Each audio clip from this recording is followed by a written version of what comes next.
40 years ago, most of this was desert. Now there's a glittering metropolis, the fastest growing desert city on the planet, Dubai. When I first came here, none of this existed. It was one huge, big desert.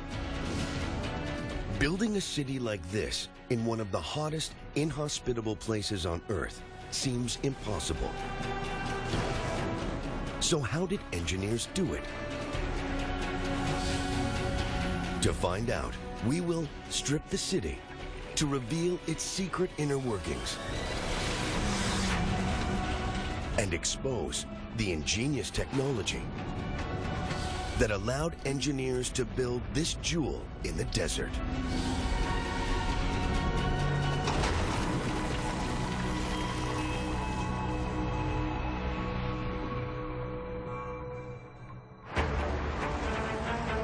"8 a.m. in Dubai. Temperatures will soon reach over 100 degrees Fahrenheit.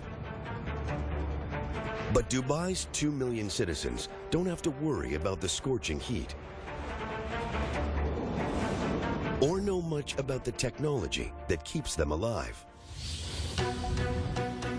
The city's most visible techno-marvel is the Burj Khalifa. Half a mile high, almost twice as tall as the Empire State Building. It's the tallest skyscraper in the world.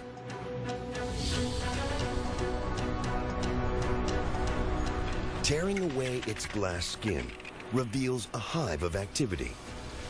Up to 35,000 people can live and work in this gigantic greenhouse. What stops them from being roasted alive? The short answer? Water. 200,000 gallons a day for this building alone. Finding this much water in one of the driest places on Earth was a huge challenge when the building boom began 40 years ago.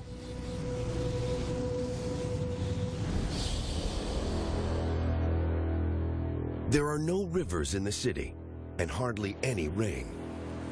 Yet Dubai is awash with water. How is this possible?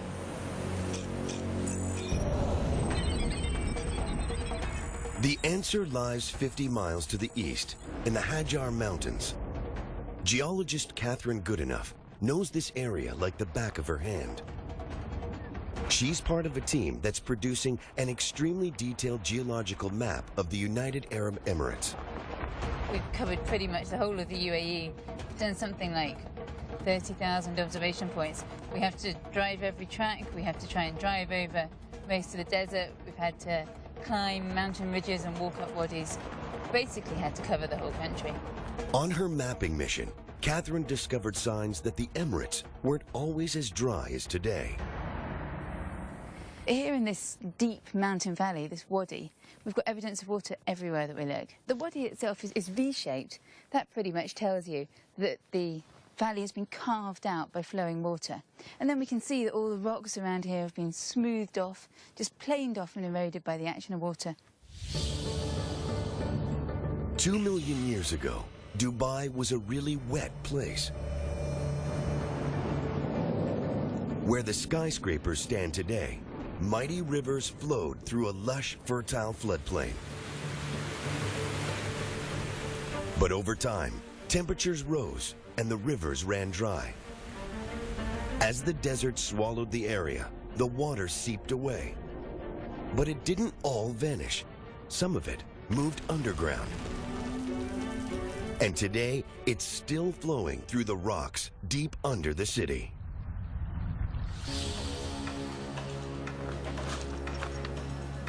When the water's flowing through the wadis, of course, it's flowing really quickly. But once it gets underground, it starts flowing around between sand grains and pebbles and so on. It moves much more slowly. And also, of course, it can't evaporate as easily because it's not on the surface. So that water can stay there in the ground for thousands of years. And that provided the original source of water for Dubai. The ancient water kick-started Dubai's explosive growth. But it's no longer enough to quench the thirst of this expanding metropolis.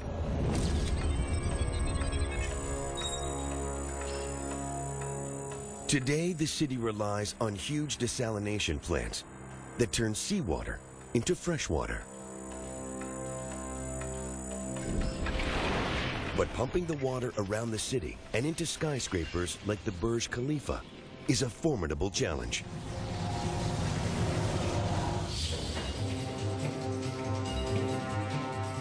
Engineer John Zwetz has overseen the installation of water networks into many of the city's towers. If we're able to just look at the water distribution infrastructure, one would see a myriad, almost like a spaghetti bowl of pipes. Water is distributed to every corner, at every floor, at every level.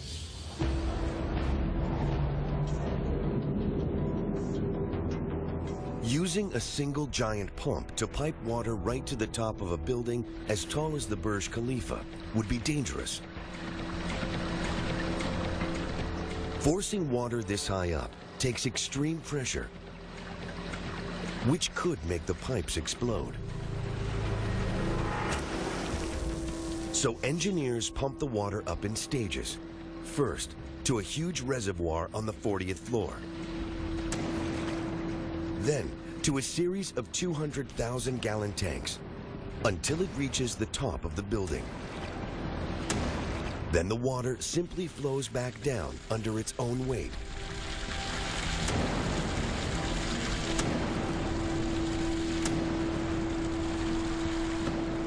Almost 250,000 gallons of water a day pass through the building, enough to keep its inhabitants happy.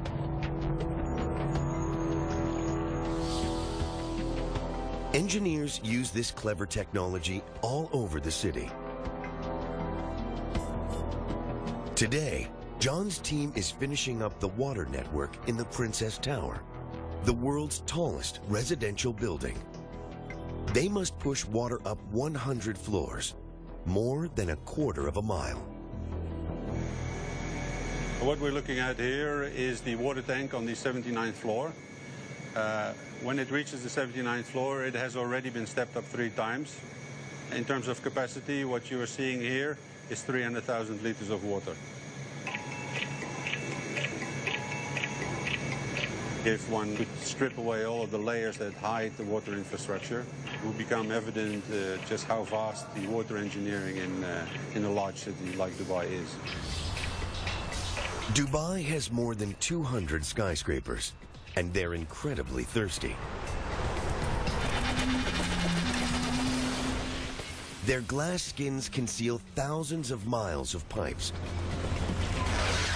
sucking millions of gallons of water a minute from pipes buried deep under the sand, shielded from the scorching heat. These steel arteries supply each citizen with 145 gallons of water a day. Water is at the heart of everything in Dubai, and the city's engineers have mastered it. Another massive challenge is keeping Dubai's soaring skyscrapers standing tall on the soft desert sand.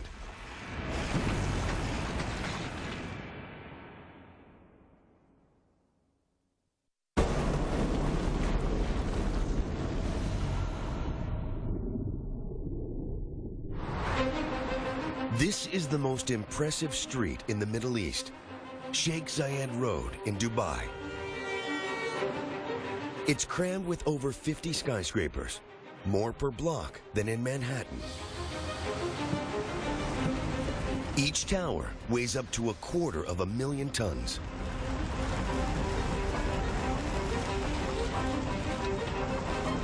But all around and below them, hidden under the streets and sidewalks, is soft desert sand.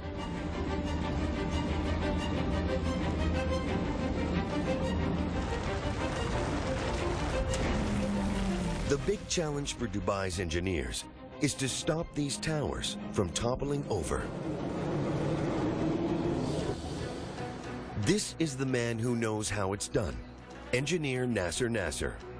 His latest colossus is more than 600 feet tall, the Burj Boulevard Tower. Now, is this the latest drawing which we have? When I first came here, none of this existed. It was one huge, big desert. The only way to move around here was only in four-wheel drive. Now look at that. You have one of the most sophisticated and luxurious towns all over the world. The Burjside Boulevard is a steel and concrete Goliath. This building weighs about 100,000 tons. So that's a pretty heavy load. You need some solid foundations to take this load and distribute it. And solid foundations need solid rock to rest on.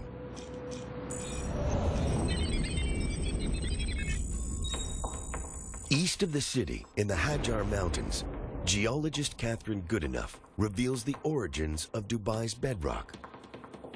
These mountains are really, really important for Dubai because it's from these mountains that the foundations of Dubai came. These rocks that we're looking at here, these were actually formed about 95 million years ago or so. They were part of the ocean floor. But then kind of huge tectonic forces and compressional forces squeezed that seafloor and pushed these rocks up onto the edge of the continent, where they are now.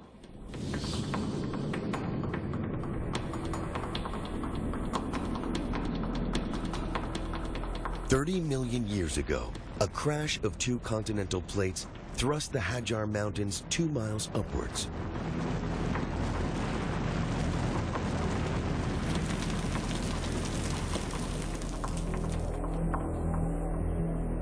Over millions of years, water raining down on their peaks ripped rocks away from the mountains and washed them all the way to Dubai. Here, they formed a thick layer of rubble. It's still visible today, where a road cuts through the hills. What I can see here is basically a pile of rubble, and it's made up of rounded rocks like this one. And because they're so rounded, I know that these lumps of rock were brought here by rivers. And what happened then was that fluids flowed through that gravel and started to deposit carbonate minerals. And that's these whitish minerals here. And those carbonates formed a cement. The carbonates cemented the rubble from the mountains into bedrock. Today, this is buried up to 130 feet under the sand. That's why Dubai is one of the toughest places in the world to build skyscrapers. In normal countries, you have the bedrock at a very shallow depth. So then you go into it a few meters, and that would be what you require to hold the high rock. This is actually what we are dealing with here when we design. We have these sands, which are rather loose or cemented. I mean, we're talking about existing on 4 meters below the ground.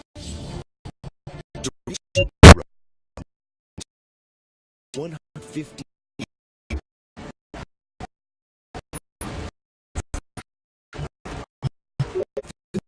the thick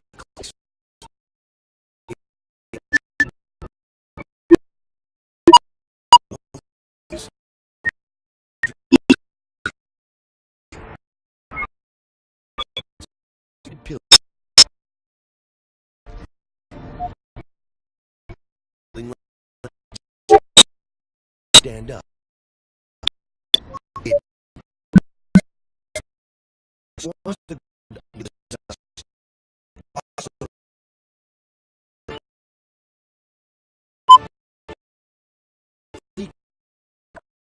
in Dubai.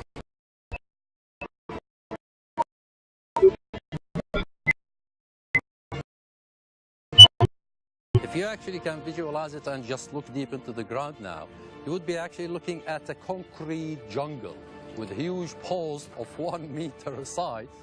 We have about 250 of them under this tower, and they stretch down to about 36 to 40 meters deep. A building like the Burjside Boulevard needs over 75,000 tons of concrete. Casting it in the desert heat is nearly impossible. Imagine in the summer, the temperature outside rotates around 50 degrees Celsius. Now, that is a lot of heat. If you start in the morning, for example, and you hit the high temperatures at 12, 1, 2 o'clock, then your concrete will simply be spoiled. You cannot. You're going to have such big cracks, you're going to have to destroy it. Cracks can cause buildings to crumble, so Nasser's team always works through the night to keep Dubai's skyline growing.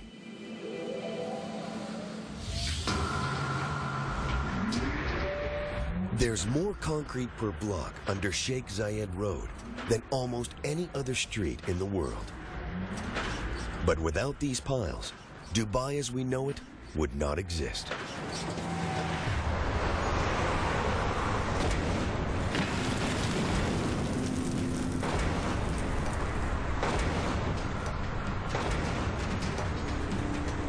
The city's engineers have cracked the challenge of anchoring skyscrapers in the sand.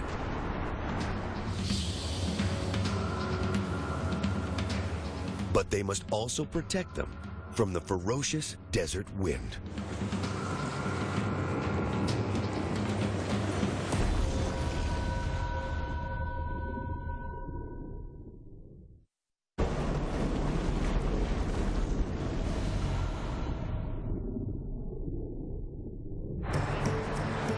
Dubai's extravagance is a magnet for the rich and famous, and this is the place where the wealthiest of them come to stay. The Burj Al Arab, one of the tallest and most expensive hotels in the world.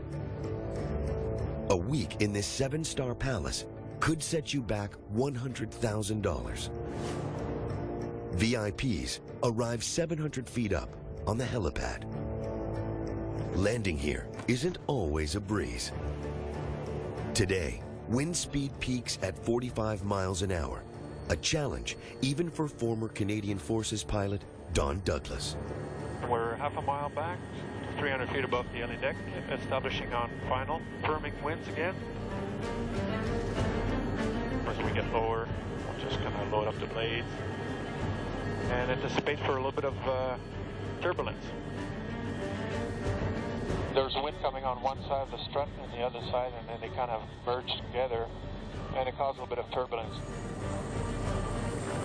We're getting closer and slower, still on glide path, and we're going to start feeling the winds.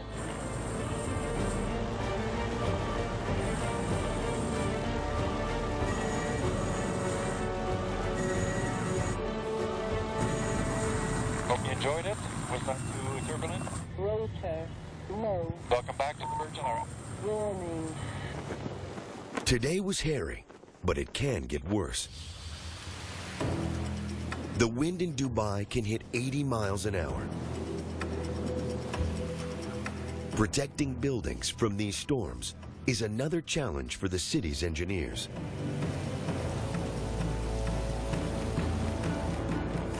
And this is the place where they come to test their designs. Tom Bell Wright runs an outdoor laboratory that can simulate a desert storm. Have you got this beam set up correctly for these guys over here? Tom's job is to test the cladding that makes up the skin of skyscrapers, and he uses an old aircraft engine as a giant wind machine. So this test today will test for everything that Mother Nature can throw at the building. If the system is going to fail, we're going to find out where it fails and how it fails.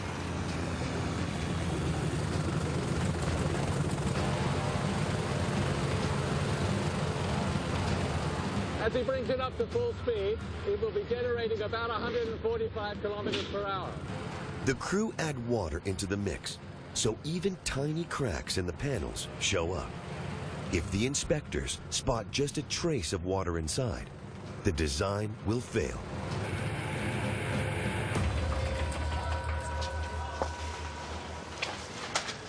So how'd it go, guys? All good, I'm told. So that's that test out of the way. This dynamic test is a great test, that representative of the real weather that we get. It's the kind of forces that buildings have to be built to resist. But it's not enough just to protect the outer parts of a building. In the Burj Al Arab, the most impressive technology lies hidden under its skin.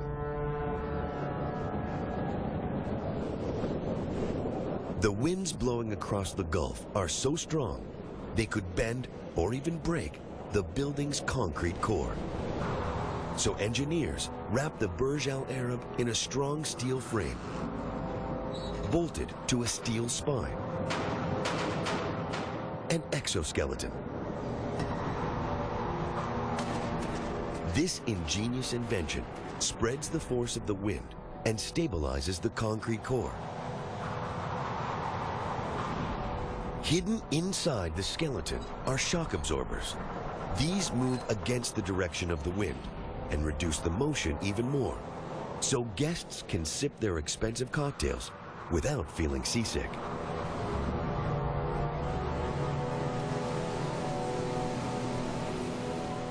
But when the winds blow from the desert, there's another threat: sand.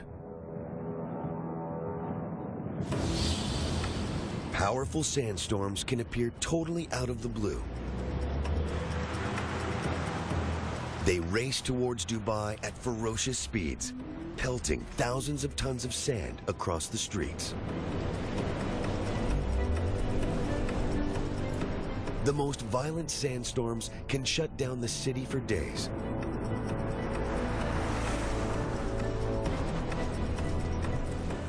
This one, caught on tape, reduces visibility to just a few feet.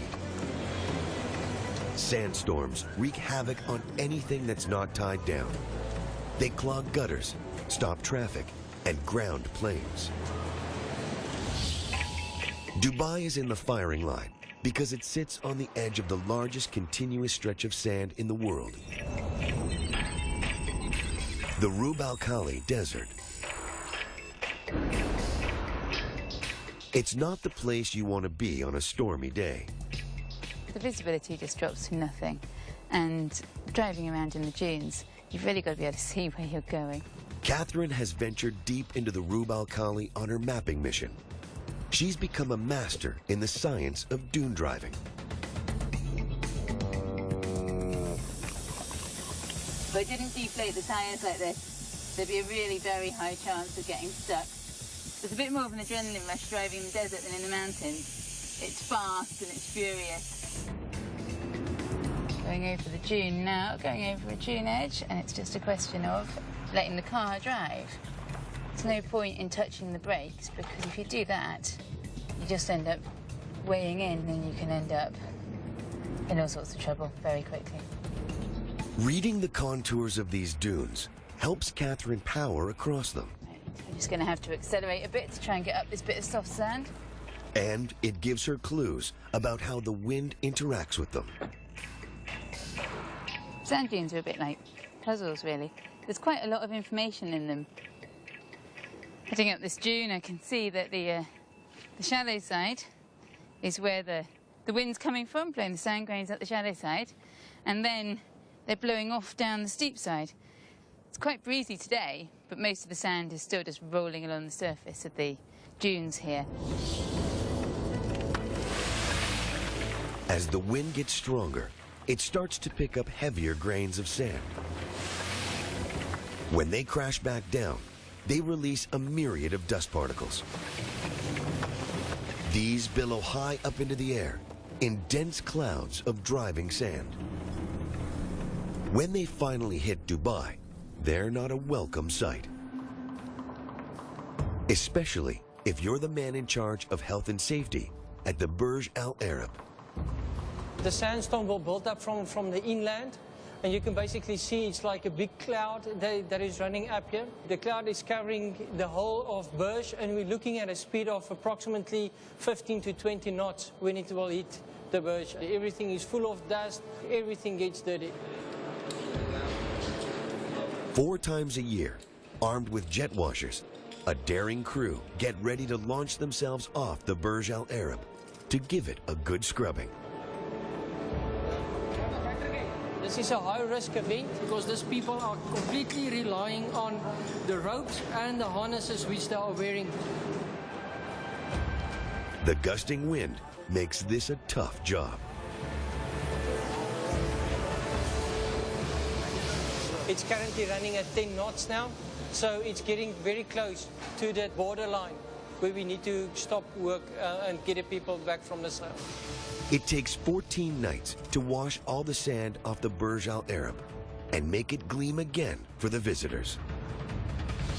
Most of Dubai's wealth comes from a geological treasure, oil.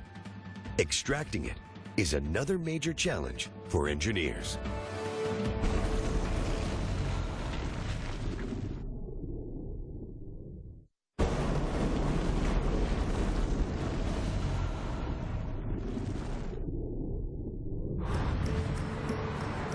The driving force behind Dubai's incredible growth is oil. The Arabian Gulf region has more of it than anywhere else in the world, but tapping into the black gold is not easy. The waters off Dubai can be over 200 feet deep. And then there's up to 2 miles of sand and rocks sitting on top of the oil fields.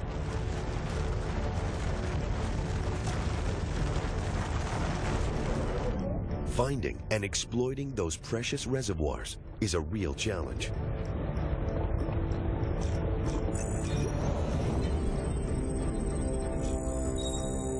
"10 miles from the city, in this construction yard, workers are building oil platforms that can take on the Arabian Gulf.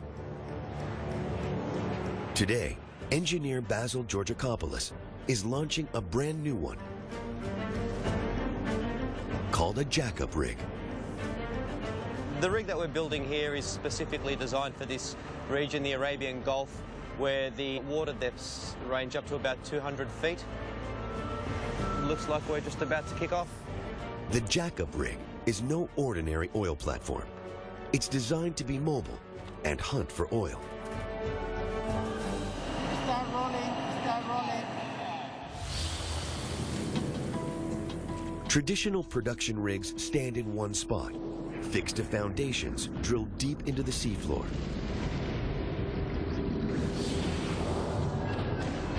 A jack-up rig is less restricted. It can float out wherever it's needed and then extend its long legs.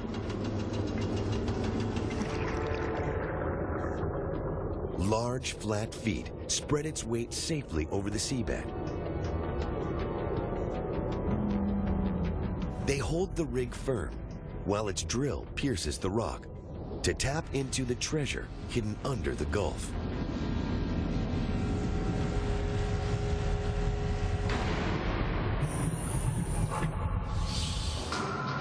A rig like this costs $165 million to build, and we can have up to 1,000 people working on it at any one time. Such a big investment is only worth it because the returns out here are immense.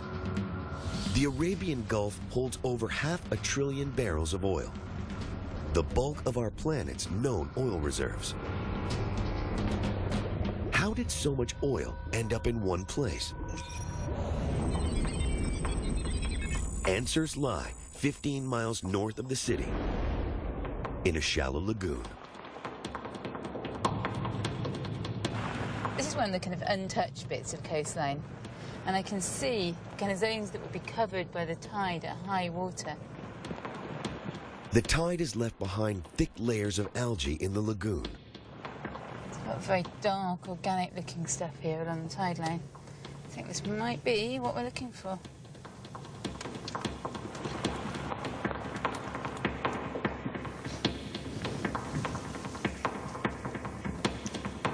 Wow. This is amazing. It's almost like a bit of old leather. But actually, it's a sheet of living organisms, or the remains of living organisms. The ancestors of these tiny organisms made the oil in Dubai. 200 million years ago, the area would have sat at the bottom of an ocean.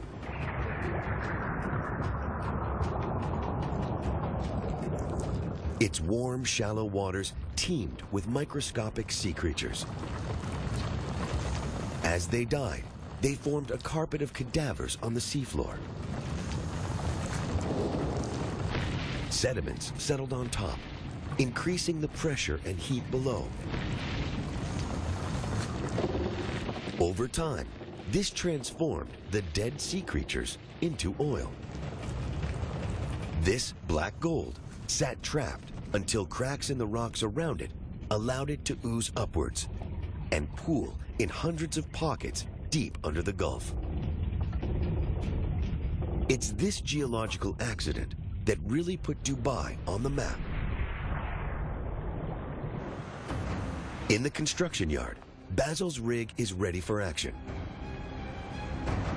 The crew must now move the 6,000-ton steel monster onto an ocean-going barge. There's a lot of eyes watching, and it's a very critical operation so that we can actually achieve the delivery date. Right side, right side, right side, right side. They have just 80 minutes at high tide to complete the operation. If they fail, the barge could be grounded. This is the first time we try this barge, and I don't want to run out of time. At the moment, everybody's sort of watching these ramps that have moved a little bit with the tide. The team floods ballast tanks in the front of the barge to balance the massive weight bearing down on the back end. This is when the barge is really starting to feel the bending moment now. We're just going to go and watch the bow, because as the weight shifts onto the barge now, she's going to tend to want to tilt forward. All going very well, actually. The ballasting has been good. The weight's shifting nicely, so excellent. The rig makes it onto the barge just before the tide turns. In a few weeks, it will join the hunt for oil and power Dubai's expansion. It's going to go out to the Arabian Gulf. It already has a chosen location. It'll begin pretty much operating immediately. This is the latest in a series of oil rigs, pumping more than 50,000 barrels a day from Dubai's offshore oil pockets.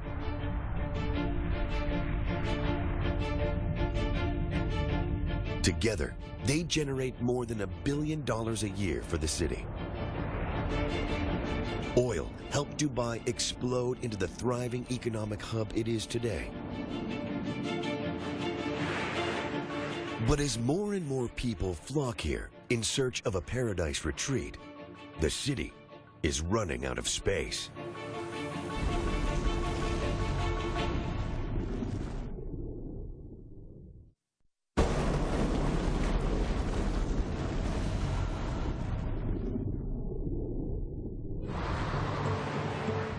Dubai is the fastest growing desert city on Earth. But to attract the super rich and sustain its growth, it needs to offer beachfront real estate, which is in limited supply. So engineers came up with this, the Palm Jumeirah, a man-made island shaped like a giant palm tree.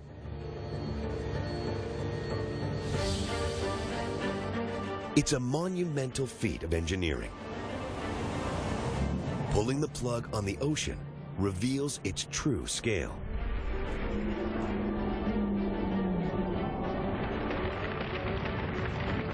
The size of 1,000 football fields. It sits inside a barrier made from over 7 million tons of rock.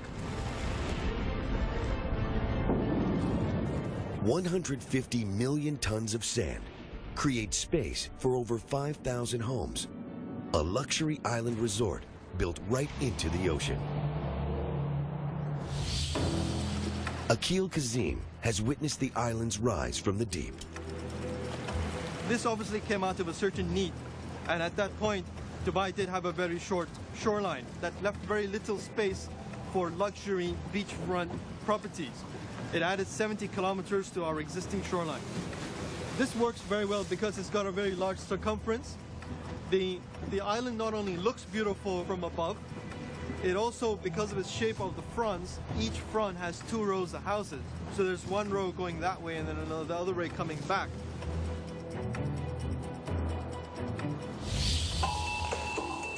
Man-made islands like the Palm are the ultimate way to expand the waterfront in Dubai. And this is the type of machine they use to build them. The cutter suction dredger, Khalij Bay. It can rip over 100,000 tons of sand and rock off the seafloor every week. Its secret weapon? This lethal cutter head. On the cutter head, there are the cutter teeth mounted. These are the hammers that break the material. We are dredging rock, we are dredging sandy material. In this cutter head, at the inside, there's a big suction mouth, and it sucks up all material that has been loosened by the head itself. better not fall in it. Building an island from scratch takes a whole fleet of dredgers. They must harvest more than 150 million tons of sand. A satellite feeds the exact shape of the island to the ship's navigation systems. Pipes shoot the sand back into the sea until the rough shape of the island rises above the surface. Finally, boats with huge suction pumps smooth out the edges.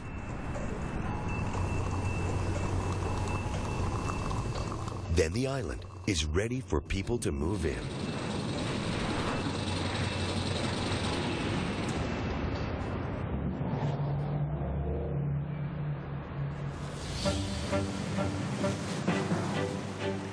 To buy here, you need cash. Lots of it. The best plots sell for up to $50 million. What makes this unique is that it's got a 275-degree view of the sea. And this person has obviously paid a premium for this location. A plot like this would typically go for about 170 million dirhams. You would obviously be someone to whom money is no object. Building into the sea is the way to go in Dubai, and the coastline has changed dramatically. Construction crews have used over 800 million tons of sand to create more than 900 city blocks of land in the sea. That's enough sand to bury New York Central Park more than 4 feet deep. The islands have created space for up to 3 million people, and there are plans to build even more. Together, they'll make the city's shoreline 7 times longer than it was.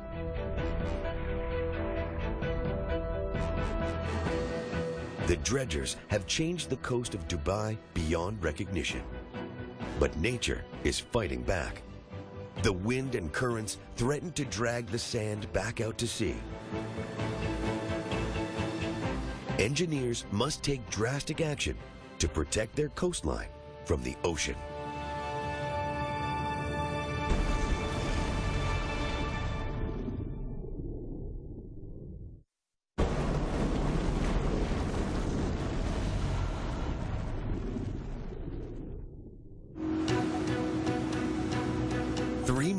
From Dubai's coast, a team of divers is heading for the city's latest mega project. The World Islands, 500 million tons of sand sculpted into a map of the globe.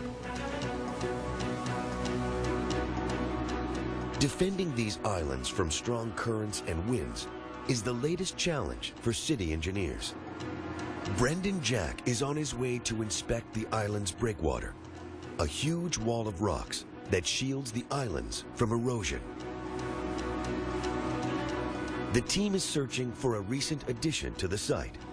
We're using the GPS to try and find the location of it because we haven't marked it on maps. We're keeping the location of it quiet. This top-secret location is the site of one of the most daring projects ever undertaken in Dubai. About here? Okay. 4 years ago, divers discovered a huge coral reef, a rare find in these waters. But it lay at the entrance of a busy harbor, and the corals were dying. Brendan and his team took on the challenge of moving the entire reef to the World Islands breakwater, a seemingly impossible task, never tried before. When the work was done, there was no guarantees of success. The coral we had here was what's called a hard or encrusting coral. It grows very tightly on the rocks. So if you use traditional relocation methods, it wouldn't work here. The reef was the biggest in Dubai, with 22,000 colonies of corals. If the team tried pulling them off the rocks one at a time, they would kill 1 out of 3. So they came up with a radically new technique. They drilled holes into the boulders that formed the reef, filled them with non-toxic glue, and inserted steel rods. Then they were ready for the big move. A crane lifted the boulders from the seabed and tied them to a barge.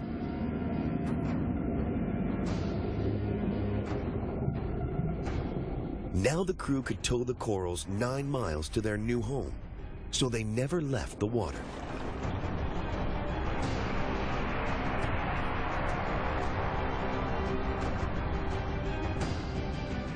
Moving over 1,000 boulders, each weighing around 5 tons, was an epic endeavor.